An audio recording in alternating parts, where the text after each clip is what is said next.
এখানে এত বড় জাম, এই যে দেখেন এইদিকে এত বড় জাম লাগে আছে পুরো বাজার। উনি ব্রিজের অর্ধেক জায়গা দখল করছে। এটা কিছুদিন পর পর এখানে প্রশাসন যদি অ্যাকশন না নেয় কীভাবে হবে? এই যে দেখেন ওনারা এখানে, উনি দেখেন ফ্যান ছাইরা এখানে উনি আরামসে বসে আছে। আসসালামু আলাইকুম, এনটিভি অনলাইনে সকলকে স্বাগতম জানাচ্ছি, আমি সাইদুল ইসলাম। দর্শক, আপনারা আমার পিছনে দেখতে পাচ্ছেন, এটি হচ্ছে কসবা বিজনা সেতু। যে সেতুটি হচ্ছে কসবা পৌরসভা এবং মূল বাজারে প্রবেশের সবচেয়ে যে প্রধান যে সড়ক, এই সড়কটি হচ্ছে এই ব্রিজ দিয়ে প্রবেশ করতে হয়।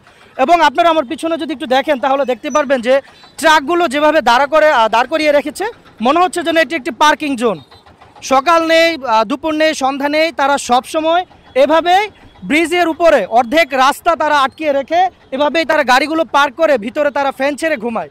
আজকে আমরা সেই চিত্রটা তুলে ধরবো এবং আপনাদেরকে জানিয়ে রাখি, কিছুদিন আগেও বৃষ্টির সময় এখানে একটি ট্রাক দাঁড় করে রাখা হয়েছিল। বৃষ্টির এখানে যেহেতু পর্যাপ্ত লাইটের ব্যবস্থা নেই, একটি সিএনজি এসে কিন্তু পরে ট্রাকের সাথে বাড়ি খেয়ে কিন্তু দুজন মানুষের মর্মান্তিক একটি দুর্ঘটনা এই ব্রিজে হয়েছিল। ট্রাক্সি জাম লাগিয়ে গেছে সামনে, এই কারণে এদিকে চাপাইছে। আমি তো দেখতেছি গত 1 ঘন্টা ধরে আপনি এখানে গাড়িটা রাখছেন, আমি 1 ঘন্টা ধরে গাড়িটা নোটিস করতেছি। তো ব্রিজে কি গাড়ি রাখার জায়গা? আপনি গাড়ি রাখছেন, অর্ধেক তো রাস্তা এখানে খায় ফেলছে। এটা কি রাস্তা হয়েছে? এটা একটা ব্রিজ, কসবা মূল সড়ক। তাহলে কসবা হসপিটাল থেকে একটা রোগী দেখে আসার সময় এই জায়গাটা আইতে আইতে নিম্ন আমার 1 ঘন্টা লাগছে। কদমতলী থেকে এই জায়গাটা 1 ঘন্টা লাগছে। এখানে একটা কতগুলো গাড়ি আছে দাঁড়া করে রাখছে, বড় পিকআপ। এটার জন্য অনেক সমস্যা। কিছুদিন আগে একটা অ্যাক্সিডেন্ট করছে রাত্রেবেলা গাড়ি থামানে, আজকেও এই সমস্যা। আমাদের কসবার প্রশাসনের কাছে একটা আবেদন, আপনারা থাকতে এই জায়গাটা একটু ব্যবস্থা করেন, যেমন ব্রিজের উপরে কোনো গাড়ি যেমন দাঁড়ানো যেমন না থাকে। বোঝা যায় যে আমাদের এই রাস্তাটা কিন্তু খুবই চিপা একটা রাস্তা। তো সেই ক্ষেত্রে এই যে একটা ট্রাক যে এখানে দেখেন একটু, এই ট্রাকটা এখানে রাখছে, যার কারণে একটা গাড়ি কিন্তু চলাচল করতে গেলে কিন্তু ডাবল লাইন। তো একটা লাইন যদি একটা ট্রাক দিয়ে বরবর করে রাখে তখন কিন্তু আরেকটা গাড়ি যাওয়ার জন্য খুবই অসুবিধা হয়। আসলে দিনের বেলা যে একটা বড় বড় গাড়ি ঢোকার কারণে যে যানজটের সৃষ্টি হয়, এটা আসলে সাধারণ মানুষ অনেক ভোগান্তি হয়। তো এবং প্রায় সময়ই আমরা দেখি যে এখানে একটা অ্যাক্সিডেন্টের শিকার হয়, মানুষজন নিরাপদে চলাফেরা করতে পারে না।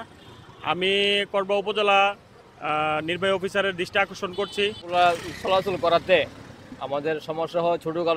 ছোটো গাড়িগুলা চলতে কষ্ট হয়, জ্যাম হয়ে যায়, যার কারণে আমরা চলাচলটা খুব কষ্ট হয়। 24 ঘন্টা ট্রাকটায় দাম জ্বর থেকে রুজি করতে পারে না, টায়ার লেগে অনেক সমস্যা করে। ব্রিজে রাখে, সাইডে রাখে, দাম লেগে থাকে।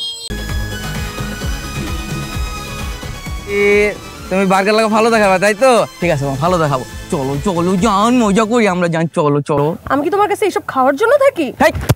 তুমি যে প্রত্যেকদিন রেস্টুরেন্টে যাও, হ্যাঁ ইচ্ছা মতো খাওয়া দাওয়া করে সেলফি দিয়ে তোলো, মানুষের টাকা আমি বুঝি না, আমি সবই বুঝি। খালি মানে একটা খালি বের করো বুঝে টাকা দিয়ে দিব, জীবনে তো একটা দিনও তো টাকা দাও না। হ্যাঁ, এক দিন যে তুমি থাকো একটা হোস্টেলের মধ্যে, আমিও তো হোস্টেলে থাকি। তুমি যে হোস্টেলে একদিন পোলা পাইনি যে ঘোরাও, যে ফ্রেন্ড যাবো নাকি, বুঝি না আমি সবই তো বুঝি। তুমি আমার কত বুঝো, তুমি কিচ্ছু বুঝো না। এই তুই হলো হোস্টেলে চলো চলো। না আমি যাব না, তুমি হোটেলে চলো আমার সাথে। না আমি যাব না। এই তুই গেলে যাবি না, গেলে তুই ফোরেন যা বাইরে তাহলে যা। আর চেষ্টা করতে আইছিস তুই, এক চেষ্টা আমার চেষ্টা কর, ভাগেন দে ফাউল জানি করেন কে। আজকালকার মাস্টারদের পড়াইতে এত যে পের আমার হুদাই টাইম দেখাইলো। একদম ঠিক বলছেন। হ্যাঁ, আজকালকার দিনে হোটেল নিয়ে যে এত প্যারা, ভালোই লাগে না এত প্যারা লইতে। তাই তো দেখলাম এতক্ষণ।